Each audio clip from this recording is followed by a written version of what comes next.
በእርሱ ሆነ ይላል። ከሆነም አንዳች እንኳን ያለ እርሱ አልሆነም።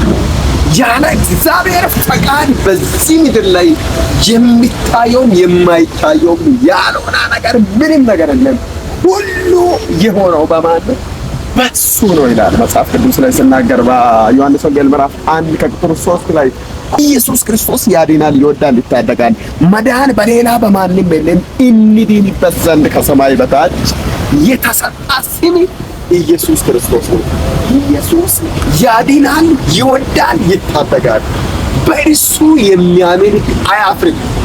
በክርስቶስ ያመነ በሰማያዊ ስፍራ አለው። ኢየሱስ ክርስቶስ ወደ አብ የምንገባበት መንገድ በክርስቶስ ብቻ ነው። ለዛ ነው ዮሐንስ ወንጌል ምዕራፍ 14 ከቁጥር 6 ላይ እውነትም መንገድም ሕይወትም ማለት እኔ ነኝ። እውነት ማን ነው? ኢየሱስ ክርስቶስ። ሕይወት ኢየሱስ ክርስቶስ። መንገድ ኢየሱስ ክርስቶስ። ያለ እሱ መንገድ የለም። ወንድሜ የመዳን ቀን አሁን ነች። በክርስቶስ አምነህ ብትድን ይሻላል። ኢየሱስ ያድናል። በእርሱ እመን። ለአንተና ለቤተሰቦች ሁሉ ድነት ይሆናል። ወዳለኝ መልካም ጊዜ። ሻሎም